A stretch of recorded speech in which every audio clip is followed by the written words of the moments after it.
But when I saw the setup for that, I went, well, that looks very dangerous. Yeah. Like, here, let's have a fucking drag race, and you don't know where the end is, and it's a wall. Yeah. I think, did I say this to you last time I was here about those three? That what they don't get enough credit for is how brave they are.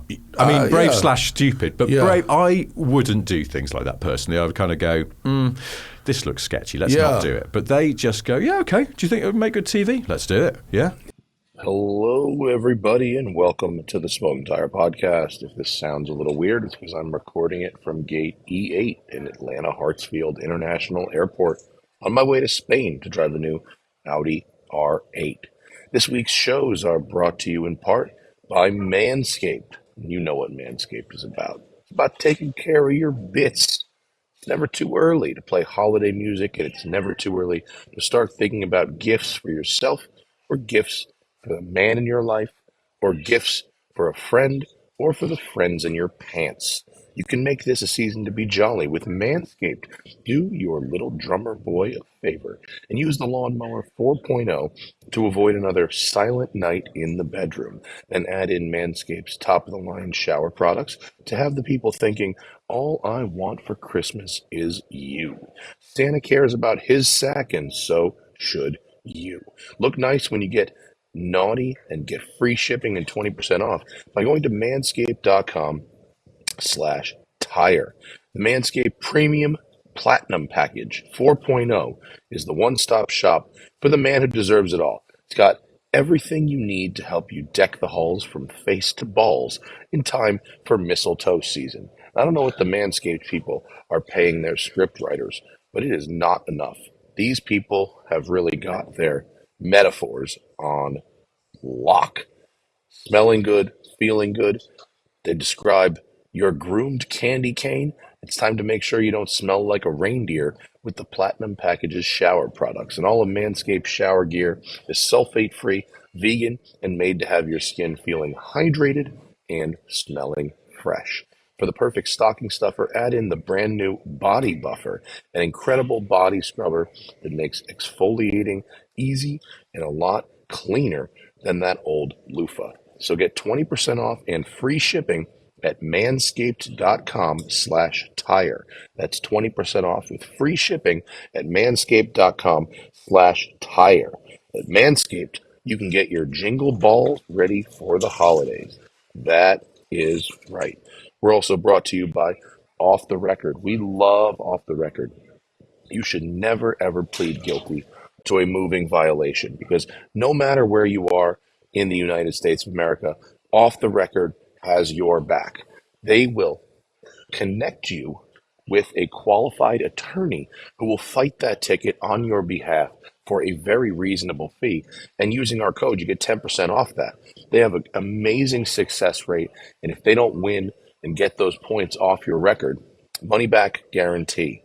The ticket getting ecosystem, it involves the police, it involves the courts, it involves the insurance company. It's not about safety. It's about generating money at your expense, people. So use offtherecord.com/TST or code TST10 on the Off the Record app and exit that ecosystem. It is going to be a rough couple of years if you get tickets and plead guilty to them because your insurance premiums will go up. You get those points on your record. You might lose your license. You might lose your livelihood, your way to get around as a result of that. But Off the Record gets the points off your record, keeping you safe, clean, and driving without worry. I've used Off the Record personally a whole bunch of times, and so many of you out there have used Off the Record and sent me emails or DMs on social media telling me how great it was and how well it worked for you, how happy you are to not have those points on your record as the result of a bullshit ticket. So go to offtherecord.com/TST or use code TST10 in the Off the Record app. And of course, Patreon, the best website in the world. If you want to enhance your Smoking Tire Podcast experience, of course, patreon.com/the Smoking Tire Podcast is the place to do it. Starting at just $2.99 a month, you can get access to our live stream, as well as asking questions to our guests or to Zach and myself for the cruise shows. For just a couple of dollars a month more, you can get an ad-free listening experience and not have to listen to me read these ads at all. And the top level, the pro driver level, you get the show the same day it's recorded and not have to wait until the Tuesday, Thursday schedule. Get it in advance, plus an extra 9th podcast every month. You could support the show and get a little extra value in your smoking tire experience by going to patreon.com/The Smoking Tire Podcast. I don't know what time or day it is at the moment. It's so fucking weird. I can't work out clockwise. Yeah, right. You can notice that I was struggling there. Bro, I've been. I can't do I've that. I've been across 9 time zones. I was going to say this is like a jet lag contest now, dude. I've been on 3 trips in the last 10 days. Oh, so stupid. Oh, it's my own fault. Okay, I'm an idiot. I shouldn't be doing this kind of stuff. There's no fucking money in it. It's all frustration. I mean, I'm not trying to do one-upmanship, but I had to get up. At what time did our call time yesterday was 5:30. So I was just like, to do what? We just had to go and do some stuff in a studio. Right. So you're actually working on this trip? No. Taking meetings. Oh, okay. But is it Grand Tour stuff or is it? No, this is something else. This was just, okay. and then of course it's the LA show, so it's a good opportunity just to come and see and catch up with some people. Last night, I ended up going for dinner with some people. It was the weirdest thing. 3 Brits, people I know from back home. And then one of them is a guy called Andrew Roberts, who's now the comms boss for high-end IKEA. Okay. Out in Seoul. And he's been in PR for years, and I know him from when he was PR at Mercedes UK. He then said, Simon Loseby, their sort of second-in-command designer, the guy who did that new Ioniq 6 stuff, he's going to join us. He's also British. Okay. But Simon arrived with his translator. And we were like, so Andrew said, yeah, Simon's coming with his translator. And we were like, Simon, we all speak English. It's okay. But this poor Korean woman, and she must have been like 25 or something, and she had to sit with this bunch of middle-aged old British farts and listen to us going, hey, do you know who died recently? I was thinking, I feel so sorry for you. But also, your one job is redundant because we're all talking the same language. Like, there's no Korean going on here. It's funny to have a translator in America. It's not the job I guess because I don't know. Well, they probably had a bunch of people coming in from other places. Yeah, and then he was flying back to Seoul. Right. So I guess that he has her for, when I guess she has a job when he's over there. That's Yeah. He doesn't speak Korean, but he said that, he's used to having to be a pain in the arse to the engineers and explains to them, no, it needs to look like this, so please re-engineer your HVAC. Well, they've got some. Did you see that Genesis concept? Yeah, Did he do that thing? No. I only He's saw the Hyundai pictures. Kia, not Genesis. I don't know actually. No, I'm not sure. That Genesis convertible thing is hot. They just launched it on the beach in Malibu. They did the whole thing where they pack it in a carton and then drop the sides of the carton. It was very cheeky. Look at that thing. I mean, if you start at the axles, only in between the axles, what you have is a S-Class convertible, pretty much, right? Yeah. Kind of the same bow line at the top. Yeah.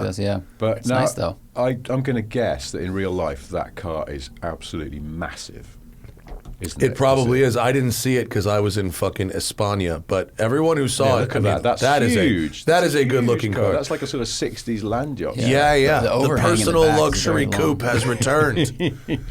Someone told me, a car designer told me years ago, that concepts generally are built oversized because it makes them look more impressive on the show stand under the bright lights. So they're deliberately 110% scale. 110%. Well, it's probably not. It's probably like 104% or something. It's enough that you get that impressiveness. But the downside is, if you then have the production car coming, it will look a bit weedy when it arrives. Well, they also put 23-inch wheels on them, and then when you put the production wheels, it's like wah wah. Yeah. That's been the folly of Lincoln over and over and over. Lincoln puts fucking these banger rims on all their concepts, and then the ones that the Uber drivers buy on the 16s are like, oh, wah, wah. This is one of those things where car designers, you get them talking about the small wheels, and they get very angry. But a designer once told me that he was so determined that, for some reason, marketing, or probably actually the accountants went, no, the base model must have small rims, whatever that was, 16s or something. And so early in the conceptualizing the car, he went, I'm going to get this designer to do the small wheels. And someone in management went, I thought you said he was no good. Exactly. They're going to look so shit, no one will dare spec them. But then that backfires because, of course, I don't know what it's like here, but, you know, until recently when borrowing was cheap, everybody's just leasing their cars. Yeah. And if you add options, it suddenly your lease becomes a lot less attractive. So there's loads of Audis and things running around the UK with these khaki tiny wheels on because somebody's gone, shit, for 240 quid a month I can have an Audi. Well, I'm doing that, but it's an Audi on these like casters. It's just scuttling around like a badger with tiny little legs beneath it. So, well, we're so bad at infrastructure here that like you need some sidewall. So otherwise the car is just going to ride like shit. People are bending wheels. I mean, I got a lift over here in a Cayenne GTS. Oh yeah, and the guy who was driving it actually apologised to me for the state of the roads and the ride. He went, I'm sorry, it's a little bumpy. And I was like, mate, I mean, you didn't set up this car and you didn't make these streets, but they are. Yeah. What's going on in LA? It feels like everything's sort of getting a bit kind of, I don't know, raggedy, and everything's coming apart at the seams. Oh, well, our infrastructure is horrible. Yeah. But it's, I mean, you know, I know this city a little bit because we come here because my wife's American, but it feels like it's got worse since the last time I was here, which was pre-COVID, so 3 years ago. Well, it's not. It's better than the bottom. Right. Like the worst, the worst it was like beginning to middle of 21. Oh, right. Then it got pretty bad. Okay. Now it's sort of on the upswing. I think. I don't know. You mean just the city as a whole? You mean the roads specifically? Well, no, the roads have never been great, and I'm not one to talk because the roads in the UK are crap as well, and we don't have the excuse of earthquakes and things. Yeah. But no, it's just sort of the general kind of. I mean, obviously not to get too serious and not car-y, but like the homelessness problem here is so conspicuous now, and sure, it's like just coming down here, you can see all those sort of tented villages and things like that, which I didn't notice last time so much. Well, they might have just been in different places, honestly. I mean, and we talk about this a lot. One of the problems is like LA is not homogenous. Like there's cities within LA and different like districts, and they deal with the issues in different ways. And some areas do a pretty decent job of helping to get people into temporary and then permanent housing. Other areas prefer to squeeze the water balloon and say, you don't have to go home, but you can't stay here. And the problem is the borders between those types of areas are very loosely defined, and so in some cases you can have there's a pretty well-known highway underpass not far from here where the north side of the street is one district and the south side of the street is another, and it's like literally spotless and then dead city, and so it's and you have a lot of what they call NIMBYism here in LA, and that's the fault of a lot of things. It's not necessarily one individual person, but a lot of the middle class have their net worth is tied up in the value of their home. And so if you can see somebody in a tent from your front porch, your house is worth a couple $100,000 less, and it's causing a lot of sort of edginess of, well, we want to help people, but the value of our home is like everything we have, and so there's this real kind of tension about it, and with so many people. It's a very complicated issue. Yeah. Oh, yeah. No, I don't know. I think also I was slightly rattled by the fact that because I was staying downtown, and the last few years when I've been coming here pre-COVID, it's like downtown was the new growth area. Right. It's very shishy now. Yeah, There's it's lots a of couple nice steps restaurants. back. Yeah. So the first night I was here, somebody was stabbed outside our hotel, pretty much. Sweet. And that's, I was a bit like, I can get stabbings at home. I want a good old-fashioned American shooting. And it turns out there was one of those as well. Had they written like a bad car review? Yeah, it was actually a journalist just complaining about the shrimp. They just took it out on the PR in the way they knew, with a branded pen, boom, through the heart. It's, it's a bit like... They were stabbed by a fucking Nissan pen. And I want that back as well. I'm taking it home with me, with my notebook that I've got for free.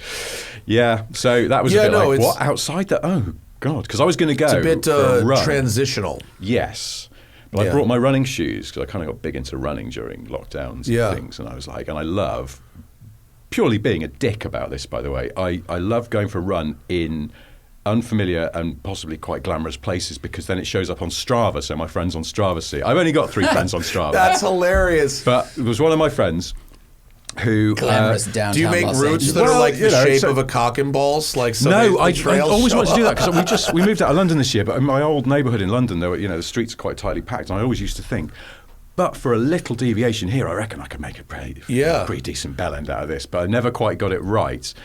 But yeah, one of my friends, because of his work, sometimes I'll look at Strava and I'll be like, the bastard's running around Paris. Yeah. Now he's in Copenhagen. What the fuck? And so I like to, when I go somewhere, I like to not tell him I'm going there and then just leave on Strava so he can go, you're in LA, what the fuck? And so I was like, you should, you can do that. I can, You but just everybody don't told have- me not to run around downtown. So. No, I mean, look. Yeah, you should pick Rodeo Drive or Beverly Yeah, Hills or I would Malibu. pick somewhere a Any of little more those. glamorous to show off on your Strava map. Well, if but I'd like, had a car here, I would have gone to the beach or something. But like, If you go downtown to is Skid not. Row, you Don't could be do scared of wind sprints. downtown. It's not like just because like one person got stabbed. Oh, it's just one stabbing, Richard. No, like, Don't be it's- so it's- sensitive. You're already wearing running shoes. So Well, this is, I thought, on the way, it Yeah. might focus the mind.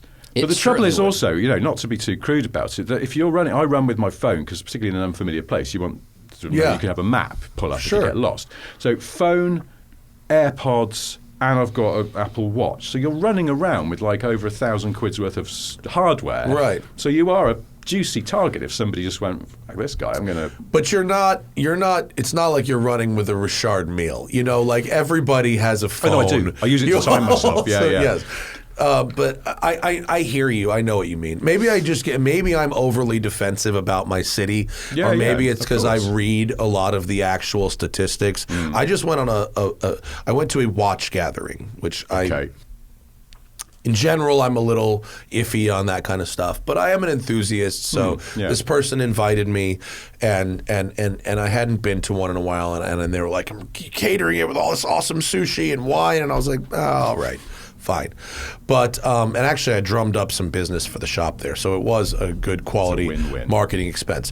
But, I had a bunch of these, I was talking to a guy who is a watch dealer who brought so many watches to this event that he had a security guard with the case. Jeez. I mean, it was like that. And like, if you're a watch dealer, like, you could carry around $1 million of watches in a case, and it wouldn't be that hard. Yeah. It's hoity-toity, but like they're fucking small, and sometimes they're really expensive. So this guy brought a case with a security guard, and he's like, dude, fucking LA is crazy. Like, I know like 10 people who've been robbed. It's like, well, your sample size is a very specific subset of person that's buying this really crazy shit in a specific area, and the overall... I can't believe these people I know with this extremely conspicuous high-value item that's visible on the person are getting mugged for it. easy to hide once you have taken it from somebody. Yeah, well, exactly. Like stealing a car is hard, isn't it? Because there's a lot of paperwork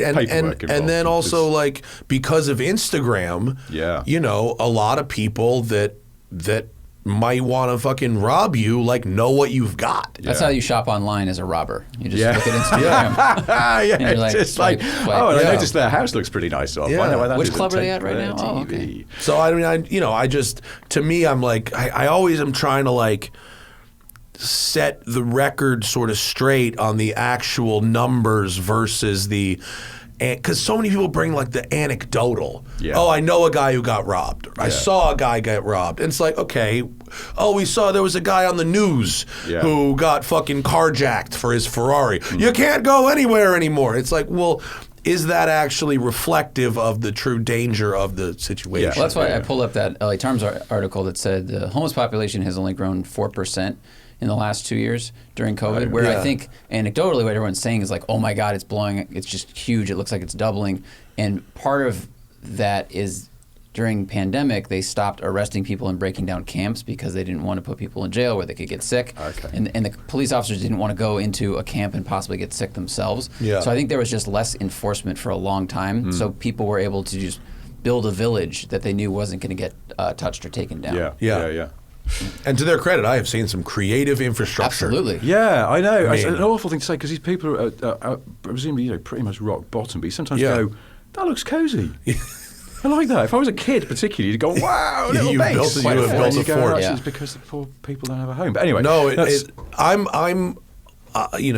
I'm more sympathetic towards the people without a home than I am towards the people complaining about them in general. No, I did. I was talking about this with a group of people a couple of days ago, and someone did go, and in some areas they're feeding them, and it's like as if you were talking about rats. And I was going, "Fuck's sake, these are human beings." And that's Get not an a grip. uncommon, perception. Yeah. And I don't think people even really understand what they're saying when they're saying it. But anyway, cars. Yes. One thing. New paragraph, quick. No, look, we talk about this kind of shit all the time. It's not. I It's know. not a verboten topic on this show. I was going to say, because the last time I was here, I think we did sort of meander off into watches, and I was going to say, see, I know this is an Apple Watch, but what this is also That's in the watch Ultra. term- It's the Apple Watch Ultra. It's very good, but this is also liberation from watch people. Oh yeah. I'm selling my watches. I'm selling most Are of my you? old mechanical watches. I don't know. I just decided. But it's partly because it's a fitness thing, and my wife and I are getting quite competitive. So I started wearing my old Apple Watch all the time, not Yeah. just for working out. Move the mic closer to you. You're Sorry. You've really I'm hovered gonna away from move it. myself You can lean closer back, to the but mic. Bring it, Yeah, but bring sorry. it to you.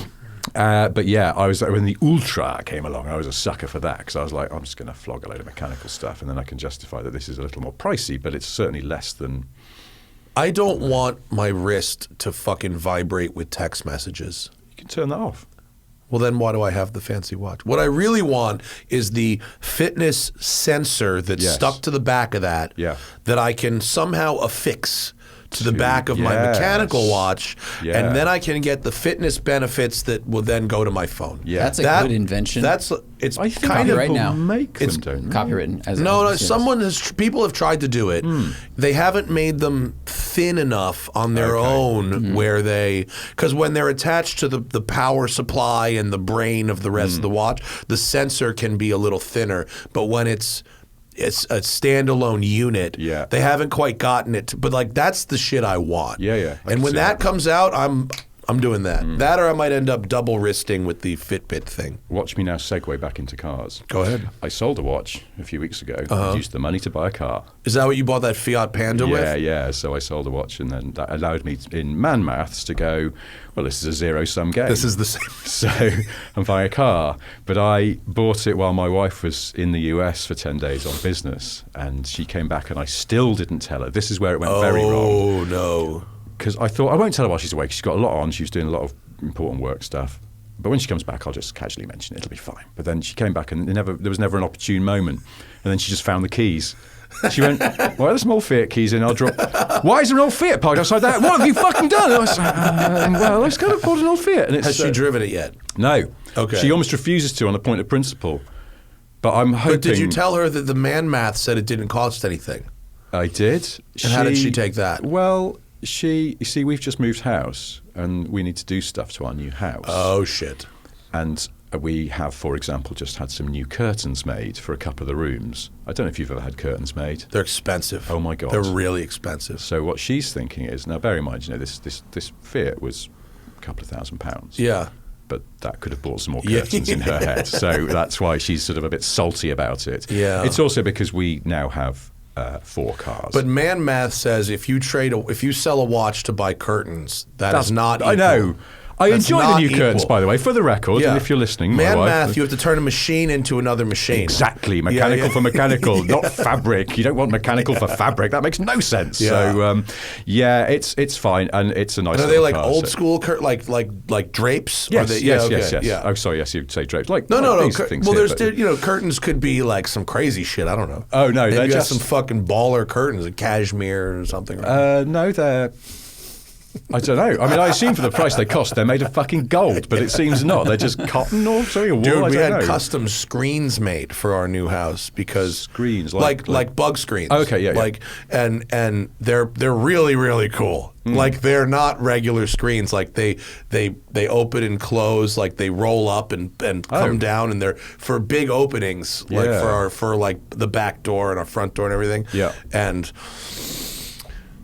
man math. There's no man math that would justify. But No. yeah. It's that, and So you said it's a Panda with the biggest motor that you could get in a Panda? Is that? Yeah. So for people who, I presume a lot of your audience. And what year is it? It's 2007. That's so funny. You said old Fiat, and I really pictured something from like the 80s. No, 2007 doesn't sound old to me. I know, but it's weird, isn't it? Because that is actually now. 15 years ago, old. which Yeah, is I don't know. I mean, the older you get, the more that sort of you. What is a 2007 Panda, Zach? So 2007 Fiat Panda, 100 horsepower, so 100 HP, and that's the biggest motor.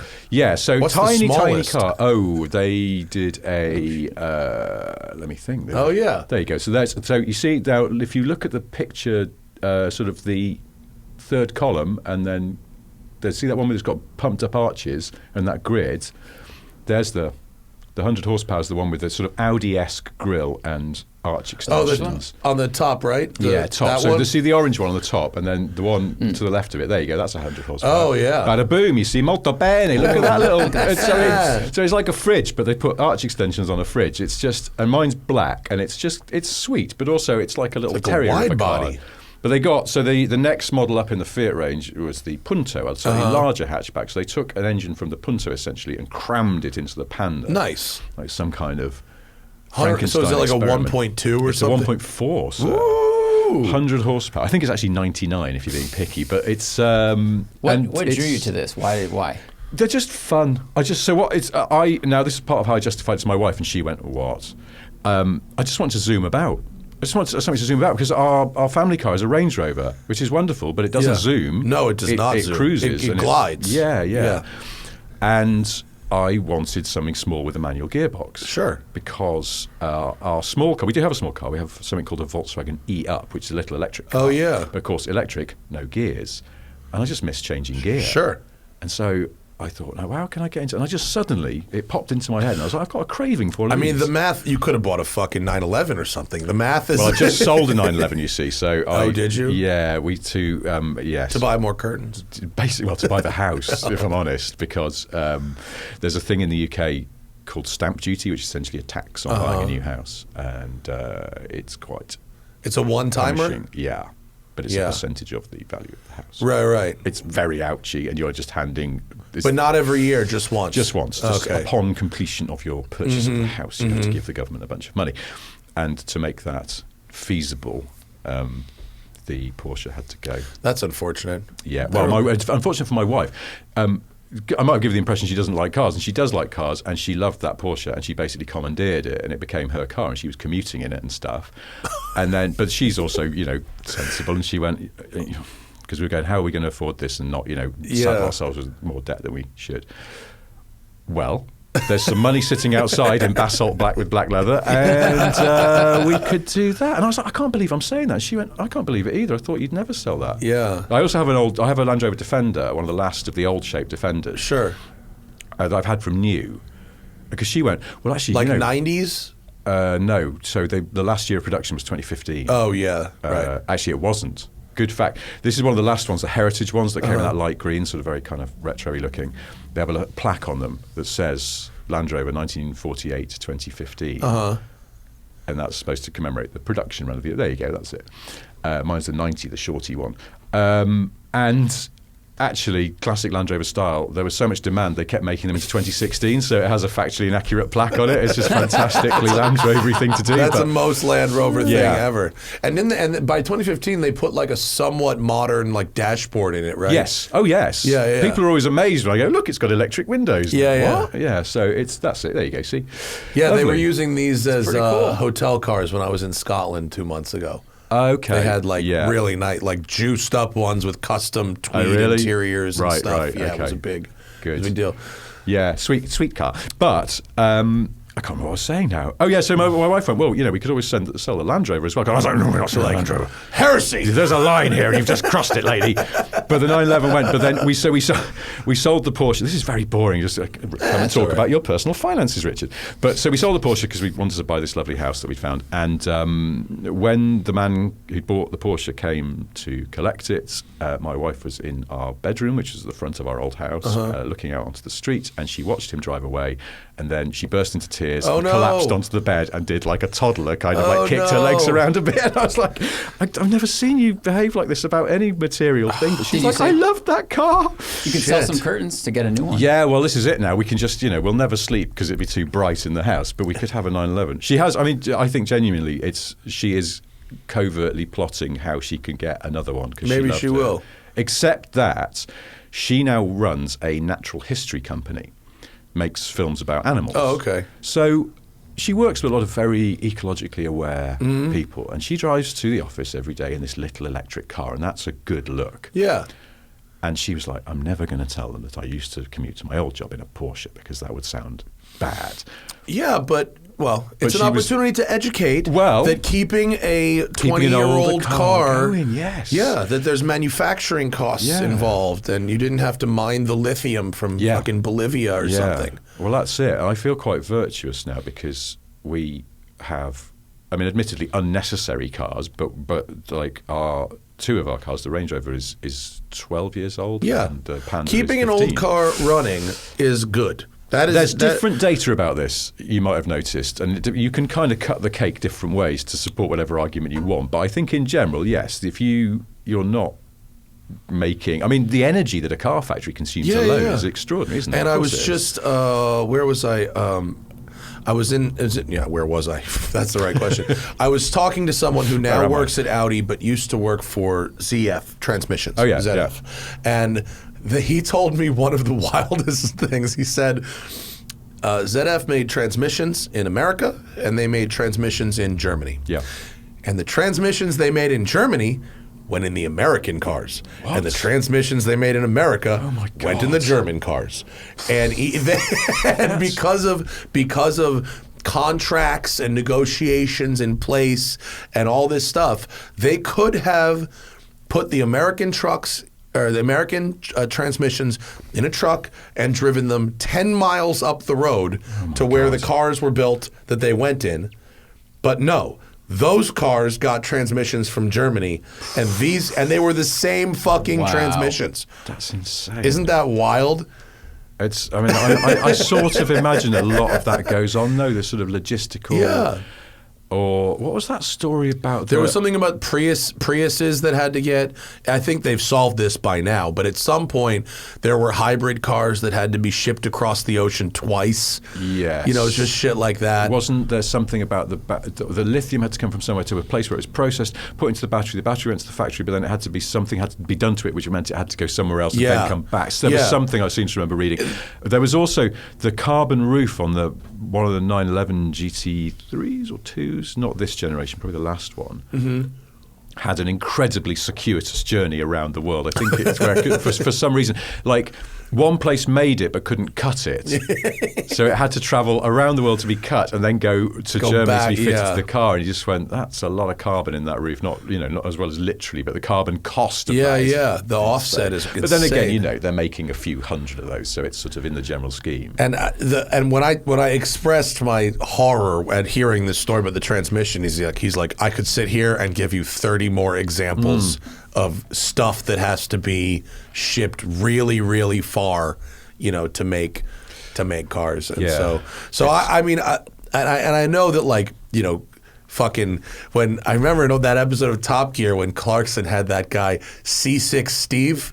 Remember that guy, C6 Steve? And he was like, I drive a car from the 50s and it's cleaner than buying any new car. And he was like, yes, that makes sense. Yeah. And the math was done out on it. It didn't quite make sense to do it from the 50s. But if you're talking about an 07 Panda, yes, it does actually make sense to keep that type of thing running. I think it does. And it was also, what's striking about it is that I'm talking about two old cars in my personal cars that are made by companies not known for their integrity necessarily, Fiat and Land Rover.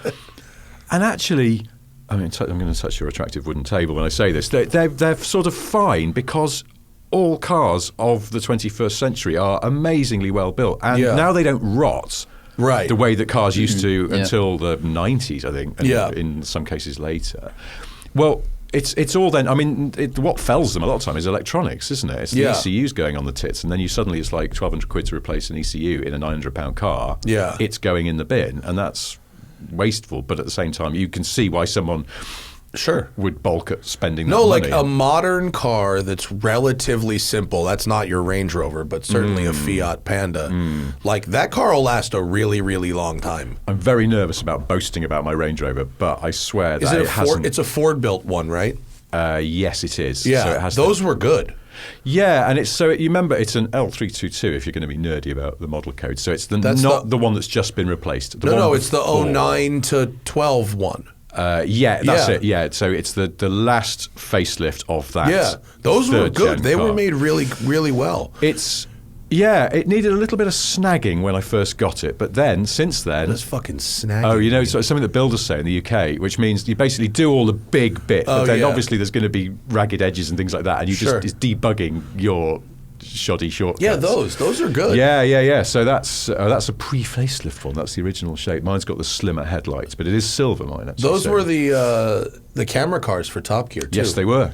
Well, it's a funny tailgate. thing. I bought it, went to collect it from the dealer, and as I was driving it away, I had this kind of massive flashback to being on a Top Gear shoot, which was probably the last time I drove one of those. Yeah, because they were the our sort of standard camera cars, and then they replaced those with the L405 model, and the roof dips down a bit more at the back, and the boot is a different shape, and you couldn't get a camera and a camera person in the back. Yeah, totally I remember reading someone complaining about that. We had to go to Discovery 4s. And also that the license plate was affixed to the top half of the hatch rather than the bottom half. And if you opened it up, you couldn't see the license plate anymore, and it somehow was no longer legal. That started to become a concern. Also, it's funny because back in the day, it was like we just rent those.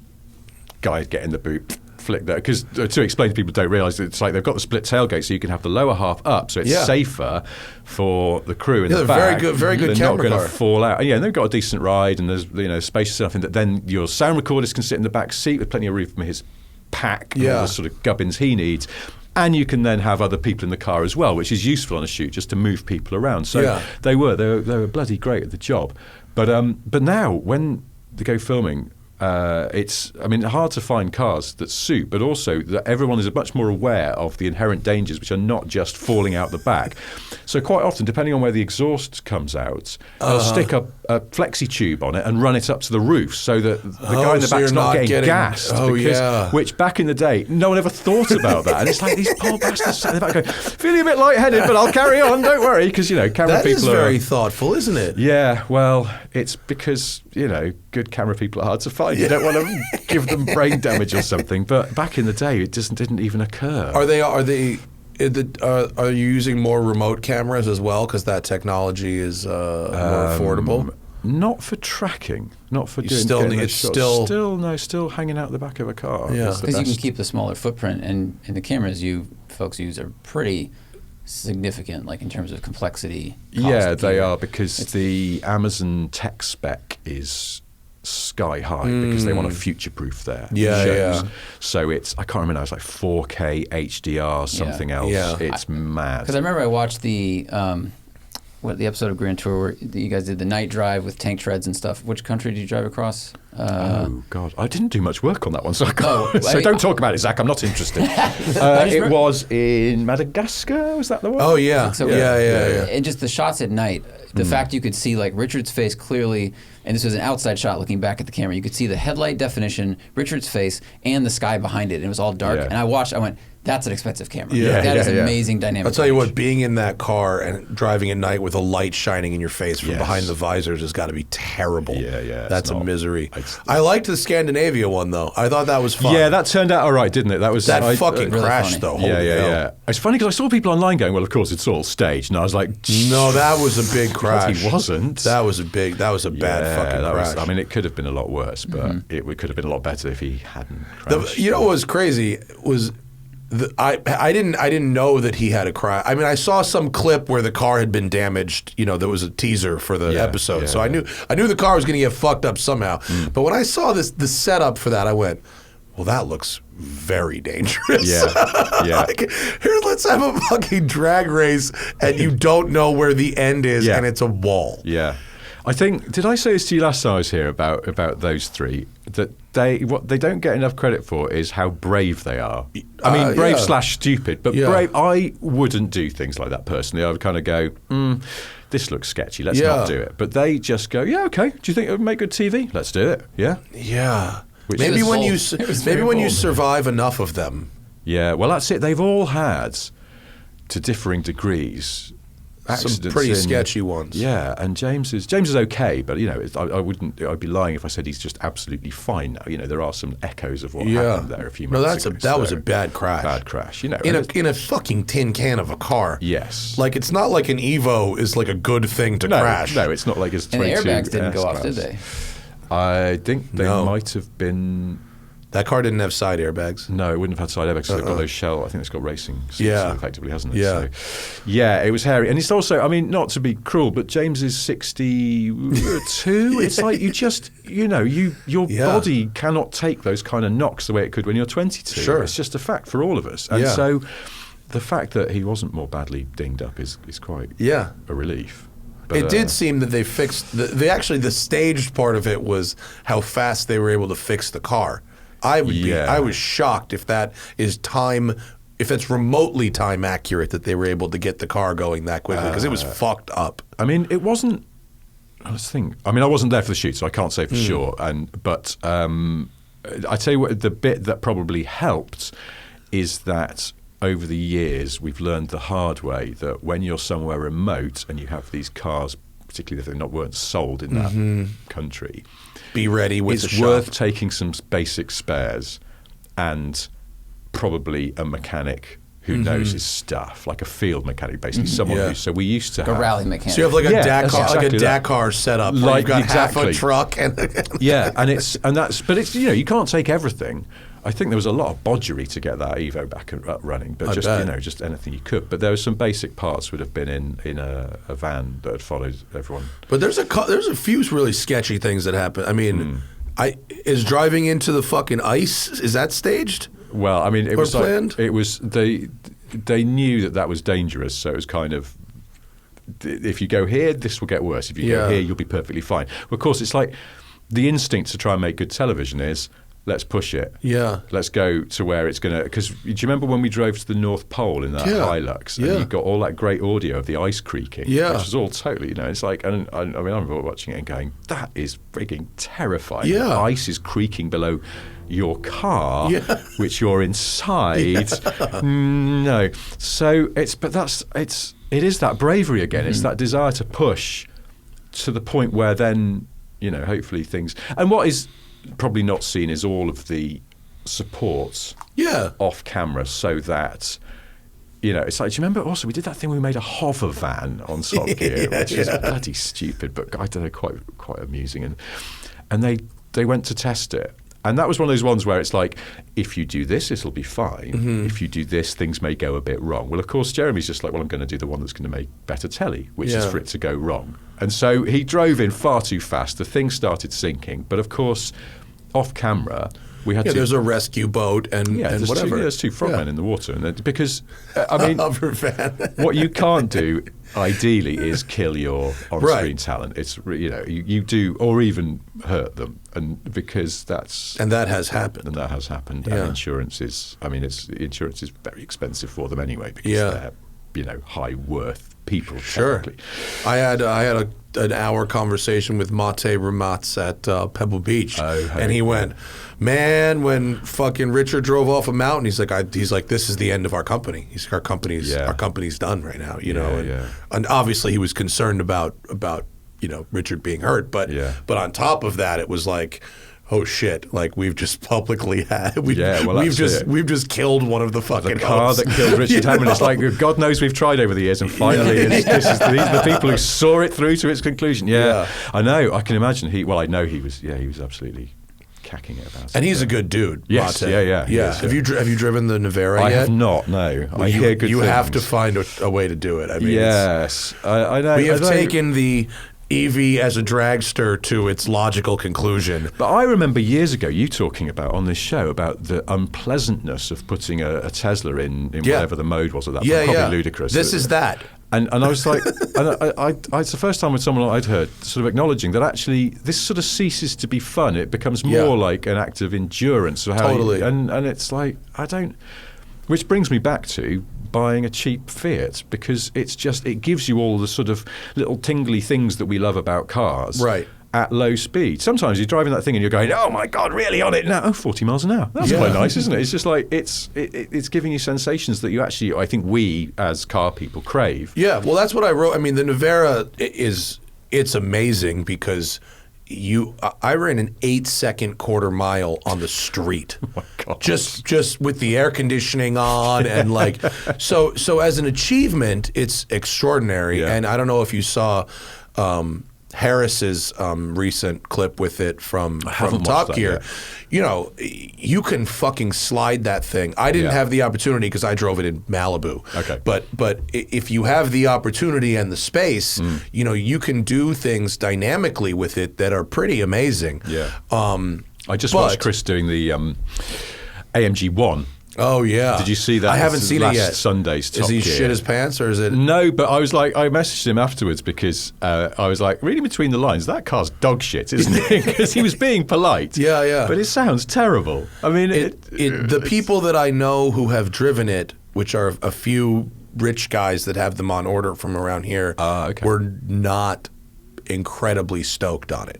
It's I think the new CEO of AMG said that they must have been drunk when they agreed to build it, because like he said this on a panel, because it's so expensive, and this idea of like, let's make an F1 engine that's not supposed to idle and pass emissions is just such a crazy idea. All of that, making an F1 engine. You just go, this was, I mean, I compared same thing it with to, Valkyrie. I told the CEO of Aston Martin, I said, what are you doing selling this to people? This is a death trap. Exactly. I know, that's the thing. I mean, but for the fact that no one will drive it. Yeah. Otherwise, a lot of rich guys would get badly hurt. Because you're going to have a crash at 180 miles an hour. Yeah. It's not like a little crash. What I liked about the AMG One, though, is that it was, because there should have been a point in that project where they went, this is a bad idea. Yeah. Cut our losses and stop.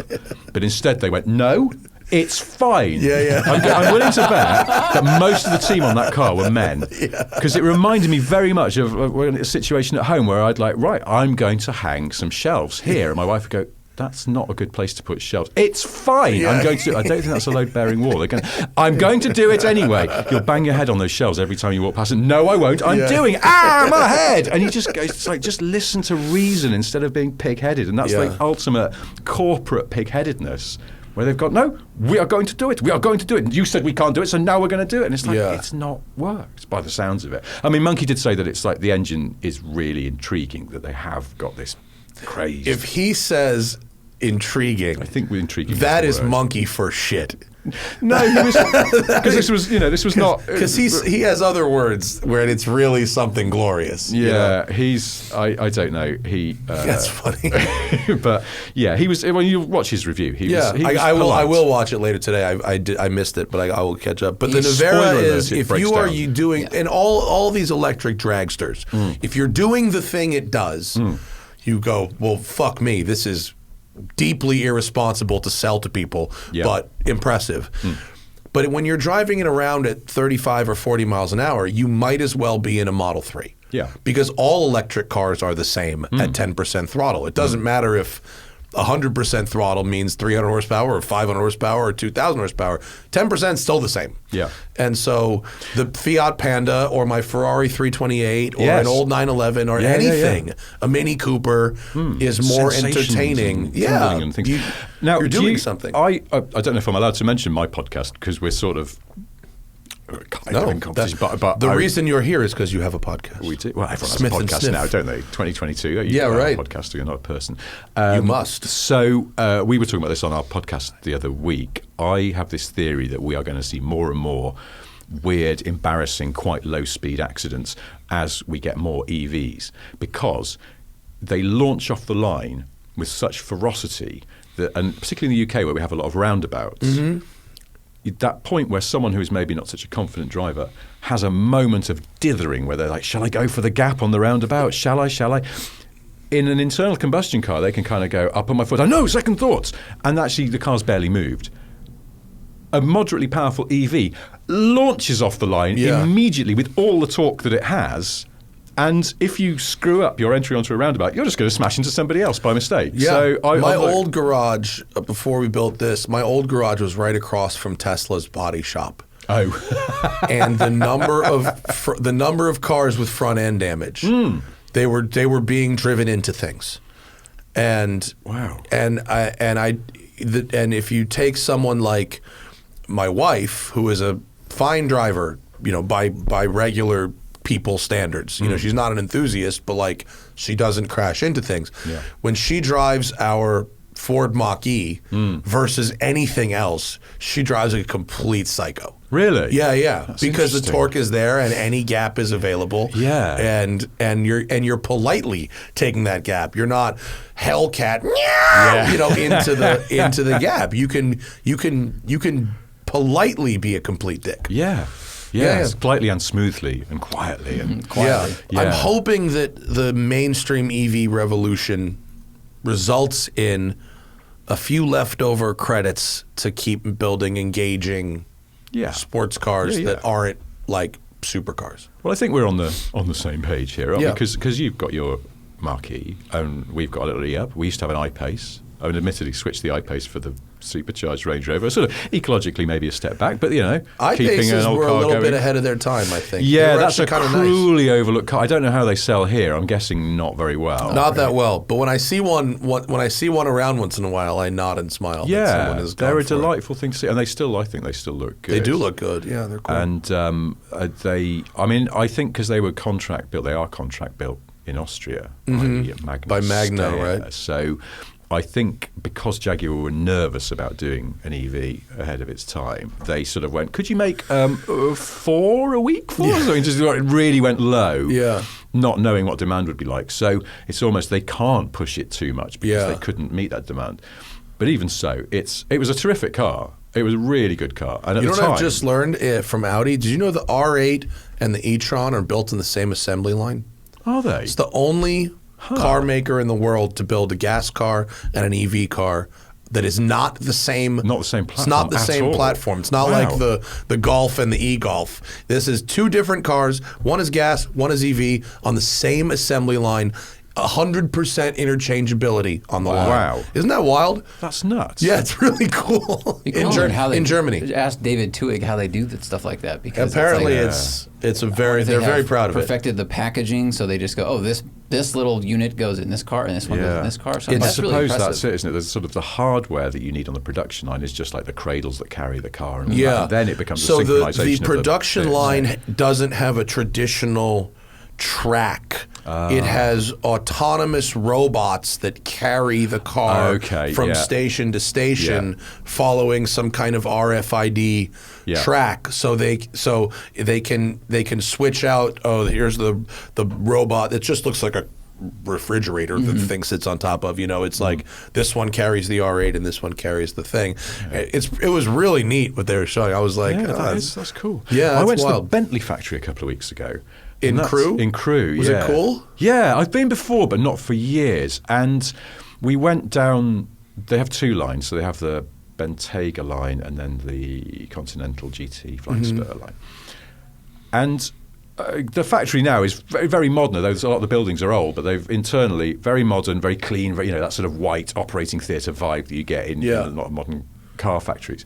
And it looks like an assembly line like any other, almost disappointingly so, because you go, these are very expensive, nice cars, and it looks like they could be making Golfs here. And then you realise how short the line is. And they talk about takt time, the amount of time on each station that a car has on an assembly line. And sometimes, in the factory where they're making Golfs, the takt time will be like a minute, or 30 seconds maybe, even if it's just like stick a headline in and move on. And the takt time of the Bentley factory is like measured in like tens of minutes. Oh, okay. And so the line is actually really, it's a slow, line. leisurely line, and it's all hand. It is. I mean, I don't know how you define hand built, but there's no robots. There's one robot on the line, and it applies the glue that holds the windscreen in because it has to be done accurately. Right. Everything else is It's hand installed. But they have assists, right? They have like a hydraulic thing that helps carry the heavy bits. Otherwise, the shell comes in, and then the suspension and powertrain, and they do what I think another car maker calls the stuff up. Right. Yeah. I said this to the Bentley guy. Do you call it stuff up? And he went, "No, we don't." Because it sounds a bit rude. But that's what they call their customers. Yeah. Some of the specs. One of the joys of, and I remember this the last time I went there, is some of the joy of being at the Bentley factory is seeing some of the specs that people have ordered, and particularly trying to guess where the car's going. Because it's like, right, it's gold with an ivory hood, and then it's got like a sort of cream leather interior. I'm going to say Florida. It's going to Florida, but it's... Or Saudi. Yes, I guess it could be. But then, if it's like, oh, it's dark blue, non-metallic with black leather, that's probably going to Germany or somewhere. Don't show too much wealth. It's just So it's fascinating to just watch that. But as I don't know about you, I like being in car factories. I do too. Fascinating. I went to the Porsche one in Leipzig where they do Macan, Cayenne, and Panamera. Yeah, and you see the occasional paint to sample crazy spec that gets inserted into that. Did you know? Sorry to interrupt, but did you know you can now do paint to sample on the configurator? On the Porsche configurator. I didn't. This has passed me by until this week. Yeah. Because I've been hanging out with some Porsche people. Because I went to the LA show to see the Dakar. Was it awesome in person? Dakar, as everyone here is calling it. We call it Dakar. Dakar, yeah. And I was like, which is. I was trying to get my head around how you would say, people here would say, like, because it's Macan, isn't it? Yes. How do you say it? Macan? Macan. Macan. It's the second A sound is long, because it's also Taycan here. Yes. We'd say Taycan. Is that a British thing? You guys put more emphasis on the vowels? I don't know. Like garage? It's maybe. And we go garage. Garage, like I'd say what Americans do, I've noticed, is because I'm married. It always sounds better when you guys do it. No, we sound very unsophisticated. No, but see, I think that it's like my sister-in-law once, where we were playing a game with like my niece and nephew and a bunch of my wife's family. And I got a question right in this game. It was lucky guess, basically. And someone went, "How did you know that?" And my sister-in-law went, "Because he's British." And it was like, you people think we sound really smart, and we're not. We have a real chip on our shoulders about that. I know some dumbass English people that sound fucking Einstein because there's accent. But you know what? It's like I was sort of hanging around with some Americans this week, and it's like, but Americans are so good at sort of sounding epic and cool, like movie characters. Let's go, let's roll. It's like British people. If I went, all right, let's roll, everyone would go, roll what? Yeah. It's like, what are you talking about? Like, let's lock and load. Yeah, we do have good tough guy explanations. Yeah. Just there's that kind of beatiness. But dude, I'll take a Guy Ritchie gangster over a No, I want New Jersey gangsters. Well, our Goombas. We have the world's best Goombas. Yeah, there's a bunch of guys who are driving the guests of Porsche around out here who've come in from Jersey. Yeah. And they're fantastic because they just sit around it's like coming out of the hotel and there's like a flock of crows there because they're just there going they're just bitching about LA basically because it's not Jersey. That's so funny. But I'm just like, oh my god, I just want to sort of study them and just stand there listening to because they're just like central casting guys. I was just so lost this past week because I was in Spain for a German car thing, for an Audi thing, and because the program, it was a long program, there had 20 waves of all these different people, so they brought all their own German staff. Yeah. And so I'm in Spain, but like even the caterers and stuff are German. And so it's like I'm so confused about, and of course they all speak English, but I was just like, I was so lost about where I was. The Porsche stand here, well, it's not a stand, it is. Have you been? You haven't because you've been away. I haven't. They have, at the LA show, they actually have a sort of room of their own, and they've gone to town on the decor, so it's like there's different areas for the different cars that are decorated differently. It's all very, they've spent some money on it. Yeah. LA is their biggest market globally, so I guess it's worth the spend. But they've brought people in from Germany. Same thing. Catering is done by, you go up and go. Some Americans there, but it was run by Germans. Yeah. So you go up and go, "Can I have a glass of water?" Yes, of course. Yeah. And all the building of the video wall and all that stuff, that was their team came in from Germany to do that, which it's like, I'm sure there's people who can do a video wall in LA. It's weird the way it's all kind of run. But so you saw Dakar in person. Yes, I've seen it in person. I saw the test mule driving around LA. Oh, did you? Yeah, they were running them around LA for a while. That car's been a long time coming because I think, from what I understand, there was a will to do it for a long time, and they had to sort of think carefully about whether the numbers add up. And obviously now they do, but to do it as a limited edition, because I don't think it's any secret that the 992 will be getting a facelift to become the Gen 2 quite Right. soon. So I guess this is like, without acknowledging it, it's kind of a last hurrah for the Gen 1. Sure. And it'll have quite a short life, and it's 2,500. It's 2,500 units, Yeah, sold out, 225 grand base US. Yeah. It's in the UK. It's the this is really boring, but I was intrigued by it. It's 173 grand, I think, and it makes it the fourth most expensive 911. Do you want to guess which the other three are? I mean, GT3. Not GT. Oh, is it cheaper than Turbo S? It's Sport Classic. Yes, Okay, yes. Sport Classic. One. Yeah, that's the most expensive. And Turbo S and GT3 are not the other two. Yeah, so it's GT3 RS. Oh, right. Yes, GT3. I was going to say it's not cheap, but in the UK, GT3 is 135 grand. It's less than I thought. I'd forgotten. That seems like. Yeah, they're giving them away. That seems low. Well, I think they're like 190,000 US. So what's the other one? Is the Turbo S cab. Yes. Yeah, Turbo S cab. Good. Yeah. Yeah, so that's it. So it sits at the top end of the. But I was thinking about it, so I was looking at it. And then they've got it in the room there, and then you've got GT3 RS over there, and there's a Carrera T, and then they've got a Turbo S Cabrio in a very tarty, Porsche exclusive spec with some color-coded wheels, and it's like that, you people say, well, that as human beings, we're actually related to lemurs. And you go, what the fuck are we? Genetically, we're very much like lemurs. You go, they've got tails. They've got prehensile tails. What are you talking about? And it's true. And that's the 911 range has that same sort of, as primates, it has that elasticity where you've got lemurs at one end, which I don't know is like your basic Carrera. And then you've got your sort of, I guess, us, highly advanced, very sophisticated GT3 RS at the other end. It's like the elasticity and the sort of stretch within what they can do with that car. It's impressive. It is impressive, and the Dakar/Dakar is like it's sort of more appealing than the sum of its parts, because in a way it's dumb. You go, what's the point in this? No one's going to take it off road, but it's just there's something about it. You go, it doesn't even. It's not even about. It's not even about going off road to me as much as it is about. To go back to our conversation from an hour ago, our crumbling infrastructure. Yes. It's because I owned a Safari 911, a fucking 80s one, so I totally 100% get why you want an urban 911, and it's you don't slow down for speed bumps. You can drive over a curb. You can, we have here in Los Angeles, we don't have like underground sewers. We have these crowned roads with these dips. Imagine being able to take one of those corners at 50 miles an hour, and in your 911, and so the idea of an all-terrain. A sports car where you don't have to slow down to a crawl for basic everyday obstacles is very, very appealing. Like it has the durability and ability of a crossover, but it looks like a sports car. Yeah. We've done this before with lifting other cars, but that's a huge benefit. Yeah. And also, I'm a bit disappointed to see that it has active anti-roll, because I was hoping it would have a bit of squidge, that it would kind of be a bit. Yeah. Have you seen that aerial Nomad? Yeah, he drove it. Oh, did you? He drove it for like a week. Did you? Yeah, I drove it across Oregon years ago. Oh, okay. It's just a fabulous thing. I mean, obviously, again, silly. Well, my 80s Safari 911 had a bunch of pitch and roll, and I thought it was fantastic. Yeah. It was exactly what I wanted from something like that. Yeah, as a street car. Yeah, you want a bit of just given. It's like so. I hope that the car is excellent. It's got all the makings of it, and it's Yeah, so it was, but it looks good in person. They had two on the stand. They had the one done out in the.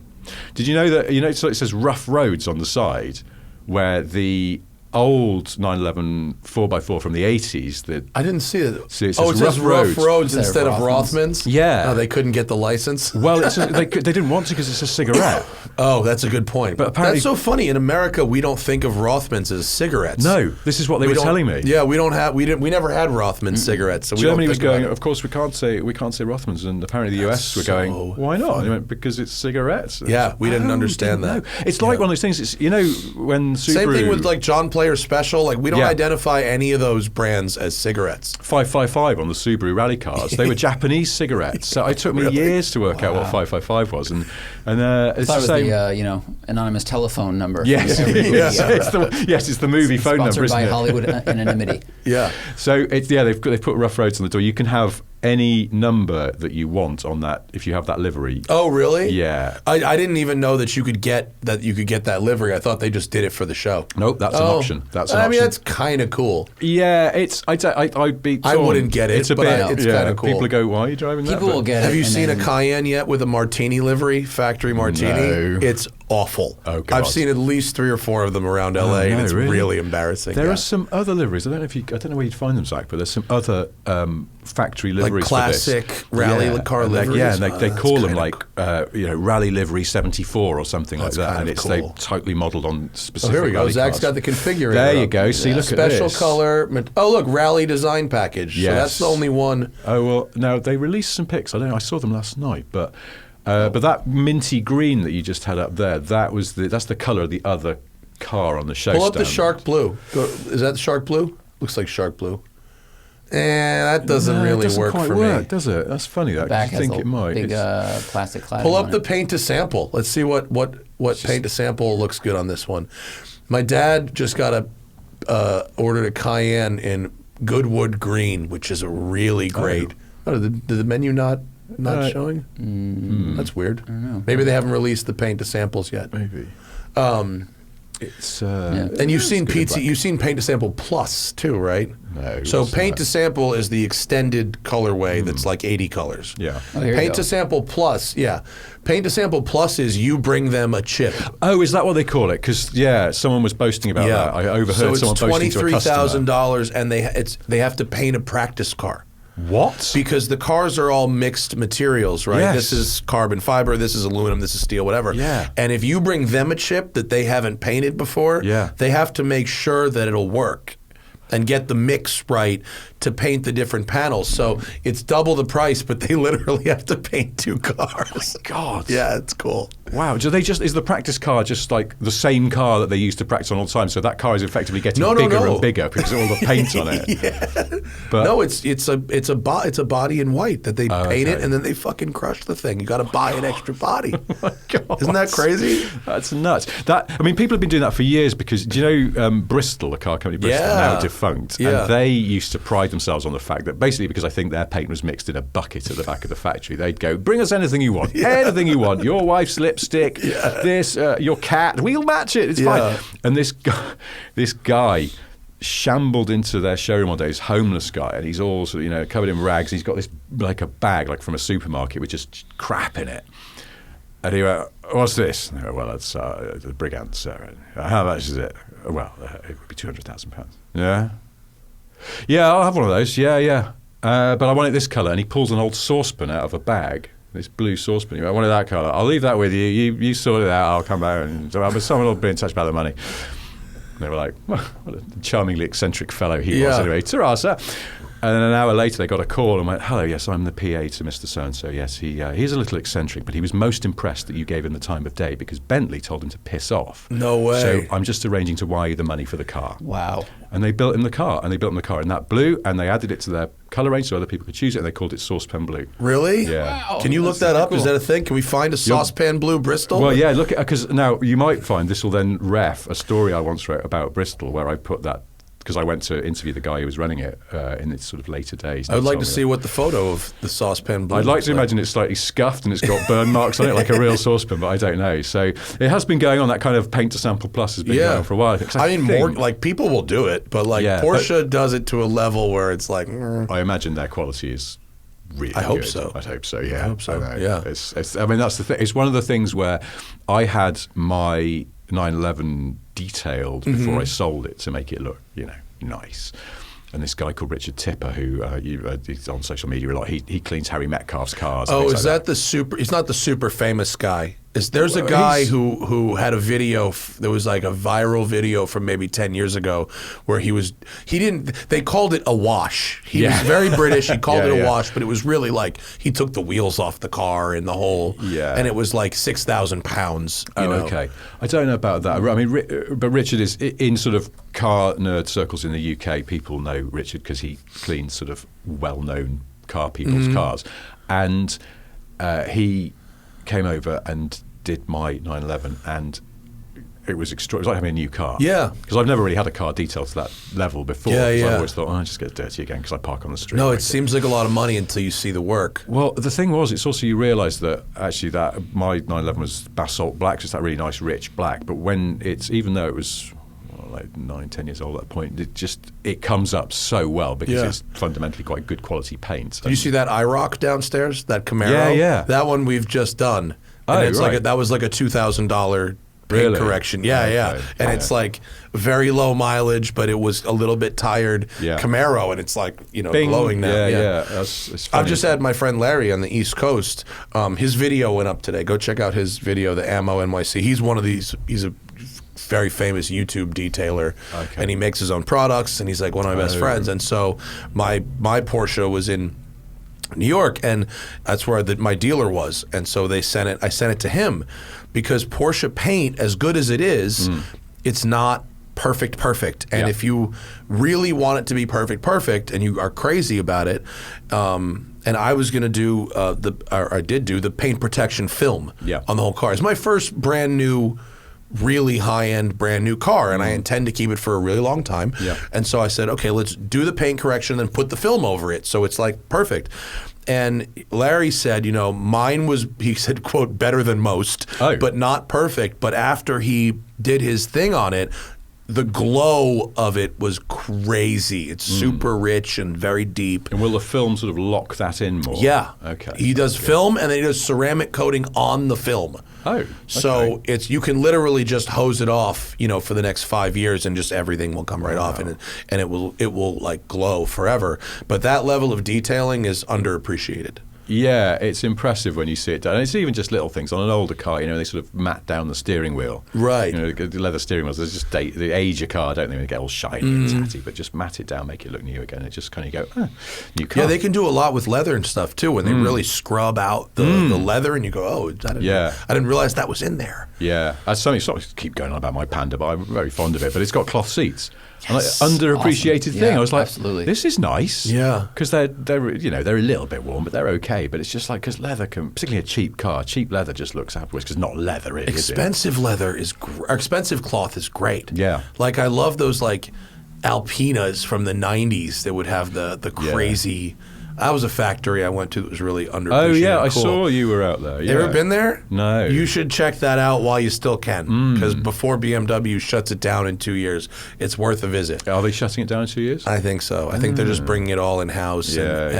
But they do so much there that you won't. You think of Alpina and you go, okay, it's wheels and a body kit and an ECU tune and whatever. But they're making intercoolers. They're making turbochargers. They're modifying engine blocks. Yeah. They're doing stuff that it didn't occur to you that they actually did. No, I always have a problem with Alpina in that every car of theirs I've driven has been tremendous, without exception. Yeah. But I hate the stripes, and I know you can have them without. You can get it without, yeah. And I don't like those wheels of theirs. Really? Yeah. If you don't like the wheels, then you're out. The more recent ones are better, but I find them fussy and fiddly, and I just go, and BMW makes some good-looking alloy wheels traditionally, don't they? You can think of lots of great BMW wheels. And I just go, But I presume that if you went, I want it without the wheels, they go, but the wheels are an integral part of the package. They've optimized them in some way. And so, they have two or three different options of wheels for the modern cars, and not all of them are the 21 spokes. Yeah. But if you don't like those wheels, I can imagine being checked out of the whole package, because it's such a big part of it. What did I see? An E21 Alpina at a show this summer. And I was just like, that is tremendous, and yet I don't like the way it looks, because it's got the bloody stripes down it and everything. I'm just like, not for everybody. That's okay. I know. Well, that's it. It's, a bit boring, but it's a cool like company, and the cars are just. Andreas, their CEO, told me, and this was backed up by other people, that they're cars for people who drive tons of miles. Okay. Their customers do 50, 60, 70,000 kilometers a year in their cars. That's what they're for. Okay. So they're people who've gone, I just want a car that's comfortable and super fucking fast on the highway. Yeah.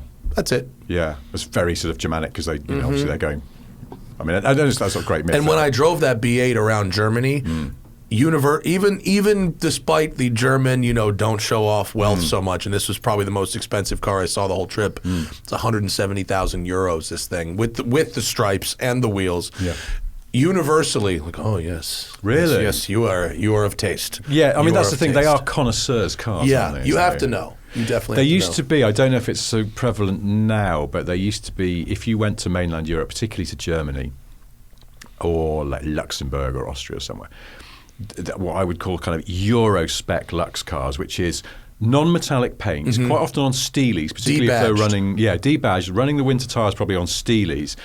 And they would be sort of like so downplayed, but then you'd look inside and it would have leather when that was still an option, and maybe like the upgraded stereo. And it was almost like, but it's like, oh, this is for me. Yeah, yeah. You outside, you see nothing. Yeah, yeah. And I was like, it's the opposite of the way things went in Britain, where everyone wanted the big Or alloys here. and the showing off, and then they'll have cloth seats. And I mean, like, here you've got people buy an X rental car Charger and put 23s on it, bro. It's like, oh my God. When I was at the LA show, I went onto the Dodge Chrysler stand, and it was like going to a museum. You're like, oh, what a lovely trip down memory lane. The hall of historical platforms here.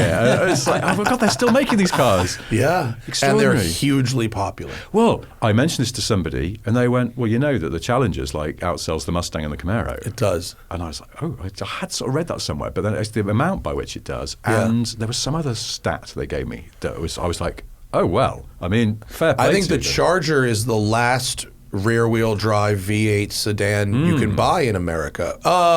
American, certainly. Yeah, I mean, you yeah. can buy an E-Class, I think, and a BMW, but they're it's half the price. Yeah. Well, the last time I was here, was it last time I was here that I had You're the Charger? truck. Oh yeah, right. Yeah. I had a Charger Scat Pack, and I know, and Which is the best named car of all time, probably. but it was quite pleasant. Yeah, they're It was- fun. It was so, and then this time we're coming back for Christmas as a family. Have to you see reserved something yet? I'm going to borrow an F-150 Lightning, sir. Oh, okay, cool. So I'm looking forward to that. Yeah, I they're hear great. things. Yeah. They're So really cool. That's cool. Make sure you do something where you can take advantage of the toys of the power supply. Oh yeah. You've got the big one Buy of the a biggest circular saw or batteries. something. Yeah. Yeah. I'll bring my circular saw with me. Travel with that. Okay, yeah, and I'll do that. It's definitely. But I'm looking forward to that. I think They're it'll be nice. Quite, yeah. They're nice. It's an impressive looking thing. In fact, weirdly, one of the reasons, because my colleague Johnny Smith had driven it in the UK, Ford brought one to the UK. I don't know why they're not going to sell it there, but just to show It's off. because it's fucking enormous. Yeah. I Well, mean, it's- so Johnny drove it and he went, it's great, it's really great, really impressive. But then Clarkson drove it, and he's not a fan of pickup trucks and he's not a fan of EVs, and he would not shut up about how great it was. And he learned all the stats, because I was going, oh, it's got that frunk at the front. And he went, yes, it's got more capacity than a Golf Estate in there. It's 800 litres. And I was like, where's the real Jeremy? Because he was funny. absolutely, he went, of course, it's too big, it's stupid, you couldn't have one here, but it's great. well, but he does have a farm. Yeah. So he was probably able to try to use it for something. I guess he probably Did he use it yeah. for something on the farm? I don't know, actually. You got to appreciate that objectivity, though. Like he was Yeah, no, biased that's against both of those things. And one of his he just strengths is stood that, about it. Yeah. although he's very trenchant about a lot of things, and that's kind of his shtick. He has to be Jeremy. In a way. He is also still a journalist, and he will identify a good car, and he's also still a car guy. Yeah. He'll go, oh, this is a fucking great car. I'm going to say it's a great car. I'm not going to sort of pretend otherwise for the sake of playing to the gallery. Yeah. Much though he does do that on other things. So yeah, it was quite striking. That was a point where I was like, oh my God, if even he's saying it's good, I've got to check this out. So It's cool. great because it's not like a spaceship. It's like a F-150 that happens to be electric and that recognizes the interesting things one might be able to do if you're lugging around a gigantic battery, such as power a bunch of shit. But I like the detail, like it's got that measure thing on the rear. Oh, the scale, tailgate. the scale, yeah. And it's like, that's clever, isn't They it? It's thought just simple out a but lot because clever. I was driving a Ram. What was it? This was yesterday, not the Ram GT that I borrowed, but From the Museum of You were driving a Platforms. Ram yesterday? for this thing with Con Media. They rented a Ram like Rebel, and it was when we put the tailgate down to eat lunch, I looked around for like a bottle opener for the Cokes, and there wasn't one, which is something that Ford and other companies have thought out. But there's just all these details like the There's measuring. a bottle opener on the Lightning? Yeah, on the where the tailgate goes up, one of the latches works as a bottle opener. Oh, really? And is that intentional? It seems like it was. It Okay. just seems like the right shape. Okay. And there's the measuring thing and like Yeah. the power step, and then inside. The funny thing was on the inside of I think the Lightning and the Ram GT.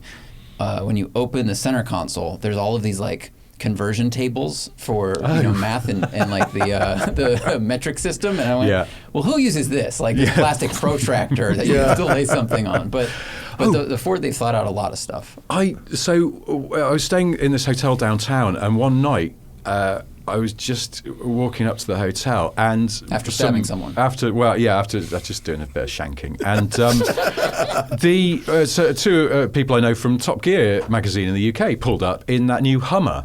Oh God, yeah. And I just can't even get my head around it. It's like 4.1 tons. It's enormous. Yeah, you can't go over certain bridges. What? Yeah, it's too heavy for certain bridges. Shit. Yeah. It's real embarrassing America shit. It's sort of fascinating because we'll never get it. So you're it's like, seeing a bear over here. You go, we don't have those at home, so let's have a look at it. Oh God, it's coming for me. But the tailgate on that, it feels like maybe they filled it with sand to make it feel more weighty and impressive, but there's something flimsy about it at the same time. Yeah. And then there's this thing, and we couldn't figure out what it is. It basically looks like a dildo that folds out. I think it's a handle to help you climb up into the back. Oh, it probably is. But it's very dildonic. And you kind of go, what is that? Well, the F-150 has that too. It slides out of the bed and pops up. Yeah. So when you open the tailgate, this thing will flop out, and then you can press on this yellow button, and the same thing will pop out. But I don't know if it looks as dildonic as the one that you would check out the Hummer one. My God, it's just like you go, I haven't seen it. Gosh, that's yeah. So it's also, I noticed it's got frameless doors, which is because I think so weird, isn't it? Because the top comes off. Top comes off. Yeah, but it just. None of it matches up right. No, it feels like they had a brainstorming session and then decided to do all of the ideas, and it's just concentrate. I cannot get behind this thing. No. I can't, and it just feels so cheap when you touch one. That's it. It's something. It's not great. Whereas conversely, I was picked up from the airport this week in a Chevrolet Suburban. And I was quite surprised at how high quality the interior felt. So it's funny, the cheaper versions of that vehicle, the Sierra, the Suburban, the Tahoe, feel pretty nice. Yeah. Whereas when you get up to the Escalade, it's really expensive, but doesn't feel worth it. So the value, you get a lot for your money at the bottom, and then it quickly becomes profit padding at the top. Yeah, I can see. The Escalade doesn't feel like it's 120 grand. Oh, is that what it is? If you load one up, it's in the six. Because I looked up how much the Suburban was, because I was sitting in the back of it going, this isn't crap. And I was looking at the dashboard. I think the driver probably thought I was a lunatic because I was just like peering forward. Yeah. Going, those buttons look pretty good. And so when I got back to the hotel, I was like, oh, how much are these? And I think 54 they start at. And it's like, okay, that feels reasonable, I guess. I don't know what else you get a lot for your money at the bottom, but at the top, that's the most profitable. Escalade is the most profitable car GM makes by a lot. Were we on this show years ago, or was it Aaron Gold was talking about the way that British car journalists always go, actually, the pick of the range is the middle one or the bottom one or something like that. And Americans are always like, get the best, get the top. That sounds like an Aaron Gold. It does sound like an Aaronism. And I was like, because to me that sounds perfectly reasonable. Actually, it's the GL model that's the one to have, pick of the bunch, the 1.6. And Aaron, there is a bit of a trend here. I've seen in articles where it's like, if you're going to spend the money, you might as well spend the extra 50 grand to get the nicest one. So sometimes British magazines are prone to doing this thing where I go, wouldn't it be intriguing if we compared like a Bentley Bentayga to a Dacia Duster, those very cheap sort of SUVs that we have at home. And the conclusion is always, well, if you've got the extra money, get the Bentley. You just go, well, no shit. What was the point of any of this? When you have even if you were to say a G-Wagon compared to an Escalade or any German super SUV compared to the Escalade, if you get the fastest one, the 63 or the Cayenne Turbo S, whatever, you get a bunch of other shit that comes with it. Right? The interior has more leather and suede. The seats are more aggressively bolstered. There's carbon on the dash. Whereas if you get, they now have this Escalade V, which has the Corvette Z06 engine in it. Yeah. The previous gen, the supercharged one, it's like so loud, but the rest of the truck is exactly the same. They've just put the engine in, and they might have bigger brakes too, but the rest of it is like the same. Okay. And so unless you're actually going full throttle all the time, you get basically nothing. Yeah. Which is stupid. I was driving the new Range Rover. I went on the when they launched that in Northern California, and the basic Range Rover now is essentially a £100,000 car in the UK. But then I was looking at the spec of it and going, what else do you need in this car? And then you start looking at the up-spec ones. Bearing in mind, you can spend, and I worked this out, I think you very easily get the configurator to £225,000 for a long wheelbase SV with the turbo V8, whatever. But then you start looking at what they've had to sort of put on it to justify that. It's like ceramic controls. Just go, no, don't need that. No, you're good. The basic one is so amazing. Well equipped. They're having to make up equipment. Yes. Well, Zach went on that launch and didn't. Oh, you did, didn't you? Because we were talking about it. Yeah, we missed each other by a day. Oh, yeah. And I think Range Rovers realized that with like the Urus and the Bentayga and especially the Cullinan, that people are willing to pay extraordinary amounts for SUVs. And they go, well, hang on, we're the original. We were the extraordinary SUV. You can How much see it. can we? They're feeling for the ceiling. They're in the dark, but there's a ceiling up there, but we haven't touched it yet. And was it you who did the math, and they said they figured out what they could charge, and it was like $270,000? No, it was one of our friends who was. They went to a product launch in Monterey where they launched like a special. Yeah, the Monterey edition. The Monterey edition Range Rover. The Carmel edition. Yeah, or something, Carmel and edition. You had to order it that day in that room. Oh my God. Yeah. They gathered a bunch of customers. The doors are locked until you get your checkbooks. Yeah, they gathered a bunch of people in the room and they go, "Here's this thing. We're making 30 of them. We will take your money right now and only right now." It was like $242,000 and they had done the math and figured out what the ceiling was that somebody would spend on a Range Rover, and it was that. I think and they sold all of them, by the way. Oh, they did? Okay, Yes. well, fair play to them. I think I put this in my review, I can't remember, when I wrote it up at home, that it reminded me, the way the Range Rovers got more expensive, of a story I heard about Concorde. British Airways, the Concorde service that BA were running out of Heathrow to New York. And they were losing money on it because that plane was horribly expensive to run. Yeah. And they did a survey of their regular flyers. And they're usually, captains of industry and rock stars and stuff like that. And they said to them, how much do you think your ticket costs today? And without exception, they said a price that was about twice what it actually was. And so they simply made the tickets twice what they were because they realised these people don't know. They have PAs who book it. How interesting. And they're quite happy to pay twice. So let's charge them twice. And that's how Concorde slipped into a bit more towards profit. So I think the Range Rover is the same. Did you? One time. You bastard. Yeah. One time round trip, but yes, I did. What, like where you'd go back to where you came from? Or No. Like I flew to London with my father and then back. Yeah. Because they used to do, sometimes they would do these. Like a tourist lap. They'd go out to the Bay of Biscay and you'd put the hammer down and then go back to London. Was it somewhere, was it during COVID or something, during like peak COVID, flight companies were doing flights to nowhere? Yes. Where just so you could have that feeling of being on a plane, I think I'd heard and you could just that. go up and do a lap and come back. That is very strange. Yeah, I mean, I don't think it. No pun intended. I don't think it took off, but they did. A couple companies did do it. Not to sound like a twat for going, well, of course I fly all the time, but who would want to go on a plane if you didn't have to? Right. It's like, It's just I'd like to be more dry now, please, and cramped and I wanna feel a get bit claustrophobic. dehydrated. Yes. I mean, as someone who has to fly all the time and doesn't necessarily want to, but does it anyway, when you tell people that never fly that you're doing all this flying and not enjoying it, you sound like a cunt. Yes. And so... Yeah, I mean... I don't mean you, I mean me. No, I appreciate it. I do sound like a cunt. So, but yeah, in fact, because I'm going if to you the do it in a airport British now. accent, then you are extra cunt. Lord cunt. I'm going to the airport now, so that's... Oh, you are? You on your way out here? But I have to fly to Salt Lake City to then get the flight to Heathrow. Oh, bummer. Yeah, which is, but I've never been to Salt Lake City, so... Well, their airport is an airport. Their airport. Be careful what kind of beer you order. What? Why? Their beer is limited to 3.2% alcohol there. Yeah, because Mormons. It's a Mormon thing. Really? Mormons? There'll be a lot of blonde people. Mormons have a limit on the alcohol percentage of their beer. Yeah, it's dumb. Like a speed limiter on a car. Yeah, kind of. How? What? I never knew that. What an interesting... It's really strange. How does wine work then? I do not have wine. Or whiskey. The wine is not limited. Okay. It's a beer thing. Oh. And whiskey is it's limited to 4% alcohol by weight, 5% ABV, and beer sold at grocery and convenience stores and establishments that operate under beer-only license. Well, that's sort of okay. It's just, I think, because American beer has become, or sort of craft beer has become very strong. Yeah. Dangerously so. We've got the Dodge Hellcat. Same idea.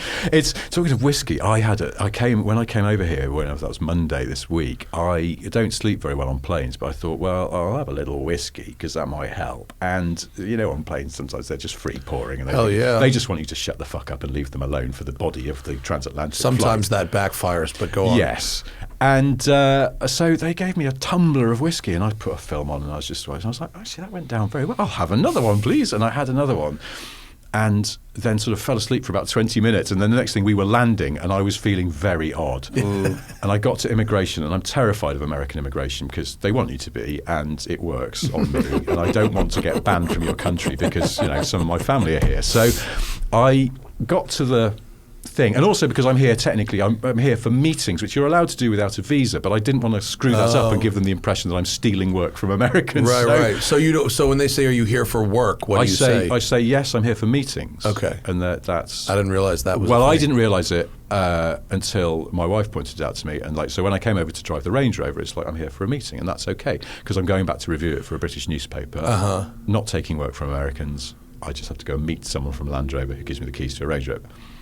But I got a bit, not panicky, it was just sort of slightly boozy / woozy tired. And I just basically gave this woman too much of my life story. Started whittering on about how I was going to see my sister-in-law while I was out here. And in the end, she went, "You can go." And I was just like, she was basically saying, "Get the hell out of my sight.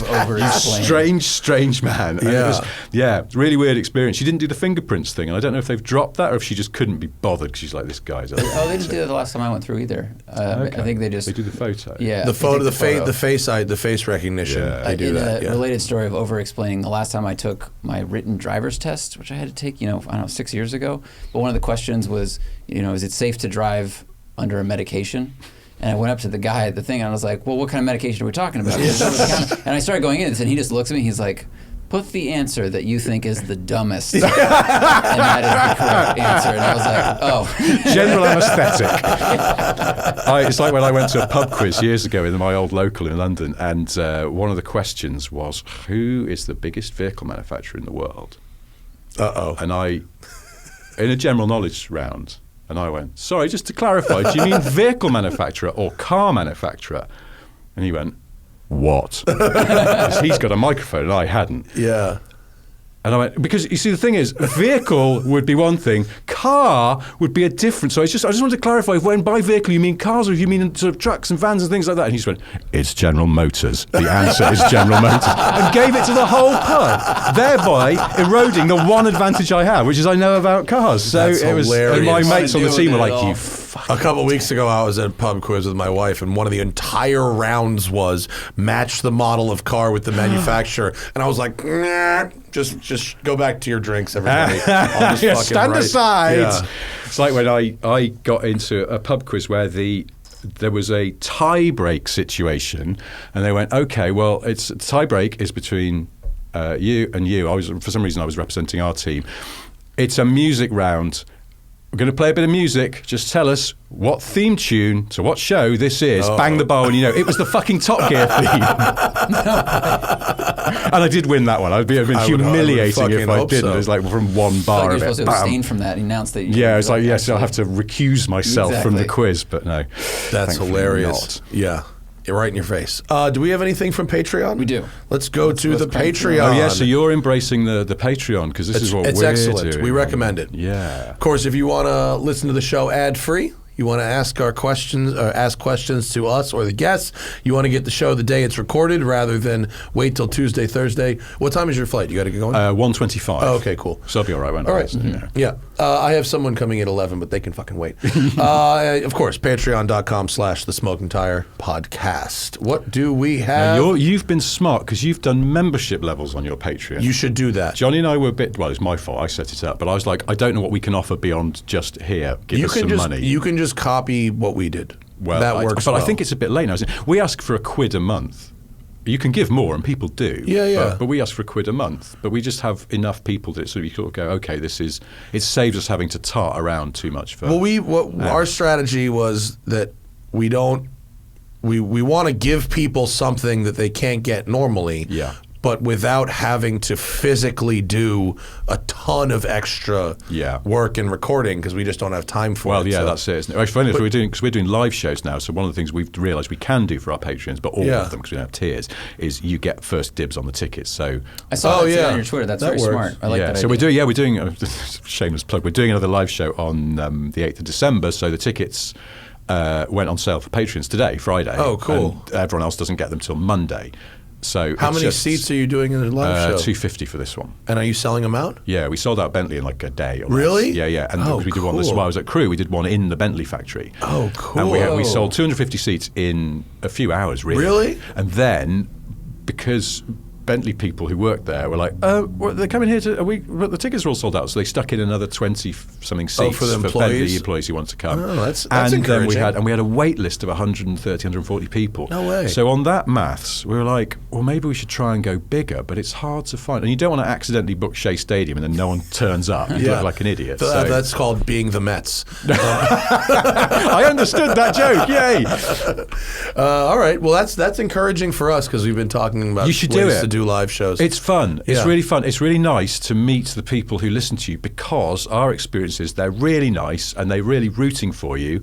And there's just a sort of, I don't want to sound too mushy about it, but there's a kind of warmth in the room that comes from that. Mm-hmm. It's an audience is on your side. Yeah. It's yours to screw up. And also, from certainly my point of view, having Johnny there as well, we're a double act, so you're not on your own on the stage going, oh, hello. Yeah. And it makes it a bit easier. Although a few people actually commented on the video of our Bentley show and went, you were talking very fast. It felt like you had the choke out the whole time, and I was just like, I think it's the nerves. Yeah. That's where the whiskey comes in. Yeah. James Dwyer says, I know numerous jokes were made about this during both Top Gear and Grand Tour, but how often do the hosts go off script and improvise? The shows always have a natural, non-scripted feel, and it's clear there's real chemistry. Probably less than you'd think, right? Or more than you think. I mean, it's impossible to say a sort of percentage, but yes, they ad-lib a lot. And some of the things in the script, certainly in the studio, when we're doing studio for Top Gear and the Grand Tour, would be often, we would write those by ad-libbing. Almost like, there's a way a musician might just sort of jam and then you get the bits that you think work the best and you assemble them together. So, no, they're great ad-libbers. They're very, it's not like, they can't operate without a script because they frequently do. And also they know that we have editing, so they can always just sort of jazz it. Keep going and see what you get. No, annoying for me because quite often, back in the day, we were watching Top Gear and my wife would laugh at a joke and she'd go, did you write that one? I'd be like, no. He thought of it on the spot. She's like, oh, it's funny. Yeah. Crandy says, what is the most infuriating trait of the automotive influencer? There's so many. The one that slightly annoys me is pride in lack of knowledge. Well, it's not pride, is it? It's just not being embarrassed that they don't know the subject and kind of, going, and this has got I don't know what this does, and you kind of go, well, fucking look it up then. Yeah. Which, I know, you're on the fly or you're winging it, as we are now, you can't know everything, and I do get slightly frustrated, we get messages, can't believe you didn't know that. It's like, you can't believe it. You can't believe that we don't know everything. It's very flattering, but I was like, if I was attacked by a blue elephant, I wouldn't believe that. But I can't believe that you didn't know the compression ratio of the Jaguar XJ220. Exactly. It is stuff like that. You just go, please give me a break. I'm trying my best here. So, but yes, that kind of where influencers it doesn't seem to be a requirement for entry to know anything sometimes, or at least as much as you might hope. But clearly it's not a problem for some of them. Talking about handling at the limit while being completely unable to drive anywhere near the limit would be one. The era of Top Gear with Chris Evans, which not a successful era, I think it's generally accepted, and probably even Chris Evans would admit that. But we used to, Jeremy and I, in fact, still do this as a little riff, is that we used to laugh at the fact that he clearly wasn't totally confident in his ability to assess a car. And so he'd be like on the track going, you can really feel the suspension? And it's like there's a slightly sort of questioning tone in his voice. That's so much power from the engine. That's hilarious. The most annoying thing to me by far is people who are already very rich and decide to become influencers based on making videos with their own cars. Okay. That drives me insane. But don't you don't get in many influencers who aren't palpably quite comfortable because... No, but you have to be. And it's not just about being rich. Like, I'm not anti-general rich guy. But if you made a whole bunch of money in fucking crypto, bought 20 supercars and are now going to be an influencer, tells you what it's really like to own these cars. Get the fuck out of here. Let's see. Andy in Colorado, with the hindsight of being a few years out from the debacle. I think the word is fracas, actually. Do you think the decision to cancel the original Top Gear was the right move by the BBC, or had the format and show run its course? Well, the BBC. The Grand Tour Instagram just posted a shark jumping joke. Did it? Yeah. I don't know who's running that anymore. Something about a shark jumping joke, and Jeremy said, I think we already did that in 2013. Pretty funny. The problem was that, and this doesn't get said enough, although I do sort of rattle on about it, that they couldn't do anything else because Jeremy was out of contract and about to sign a new and I think quite lucrative contract to continue doing Top Gear. If he'd been in contract, they could have suspended him and then said, say you're sorry, look like you mean it, and then come back. Mm-hmm. What they could never do is hand him a new, very expensive contract. That was the worst thing they could do. But that was the situation they were in. So it wasn't, people say, Jeremy was sacked. He wasn't. He just didn't have his contract renewed. They just didn't renewed. renew his contract. Yeah. And so they were sort of stuck. Was it the right decision? I mean, it was the only decision they could make, and I totally understand that. I always wonder where the show would have gone if we just carried on doing it, because it would have been nice to try and just sort of wrap it up with dignity. But, we're now still doing the Grand Tour, and it's like, I don't, you just think, well, would we still be doing Top Gear? Would it have been, I don't know. I mean, it's a hard one to work out, really. But and where they've landed with the Grand Tour of just doing a couple of specials a year is probably for the best at this point. Oh God, yeah, we couldn't do the show as it was. That's the thing. Yeah. Really would be. Light biased. How staged were the car versus random thing races? Editing always made them seem close, as is the job of editing. But his memory always had enough. Blah blah blah. How staged were they? Oh no! I mean, so I think probably the Aston, because he's talking about those ones where it's like car versus train and stuff like that. Yeah. So the Aston one, Jeremy got there quite a bit before, because if you watch the closing piece to camera where he's leaning on the car outside a bar, I think he might have a glass of wine in his hand. He is, I think, visibly pissed in the British sense of the word, because he sort of goes, but the main thing is, it's still a proper Aston. And you're like, oh my God, he's like 9 drinks in, because he had been waiting ages and editing made it seem a bit closer. But then, was it the follow-up where they went to a ski resort and it was Ferrari versus train and 612, plane? I think. Yes. That, he went past them in the street as they were running to the finish line. That was absolutely legit. And that was, and we couldn't believe our luck.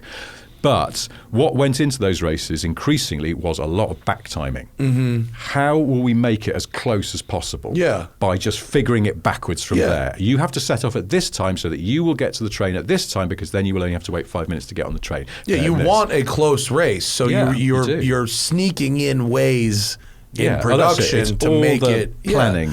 I once faked. Cool. I mean, in 2009, that was I peak Top Gear, and we're trying to, at that time, do more produced videos before we realized there was literally no money in it. So we did in the original Dodge Challenger. I drove from New York to Washington D.C. We were going to do the Washington Monument, and this other dude took a fucking train, and JF took a flight, and I've just been working with JF, and we literally did the thing, and I won, and it was not faked at all, and we didn't do any of the back shit. Yeah. And it was still like maybe 4 minutes. Oh, really? Yeah. And JF was maybe like 6 or 7 minutes behind on a plane. Like, it was really close. So it was kind of interesting. Interesting. Yeah. Kagan Viner, favorite Top Gear or Grand Tour episode or challenge is your favorite for all three? Challenge, God.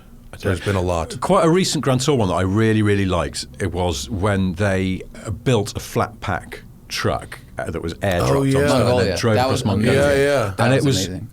It was. I think what I liked about it was we didn't overproduce it. We just said, "You've got to get out of here." And it's all 3 of you in the car together, which gave a lovely dynamic to it because they were all really on form. And it was just, there was a sort of gentleness to it, but at the same time, this brutality of the landscape and the fighting through it and the beauty of the landscape. And I don't know, I just thought it had a warmth and a heart, and it was the kind of thing where you just go, this is these old fuckers still being able to do it. They can still do it when they want to, you know, really sort of pull something out where you just go, I'm enjoying this, and I have to work with them. It's like, so that's one that sticks in the mind of recent memory. Mm-hmm.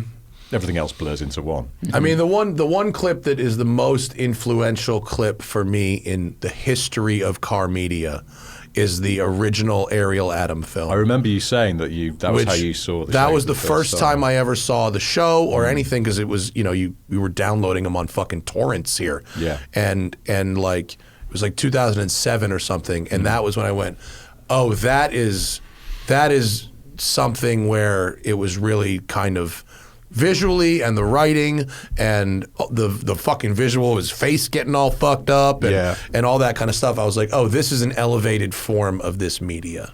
Again, that just the luck of us, that show at that time, because the face thing, we didn't know about that. Yeah. Jeremy just realised it while he was driving up and down the runway, and it was something like, but everyone remembers that because it was hilarious. Richard, would you consider bringing back Sniff Petrol?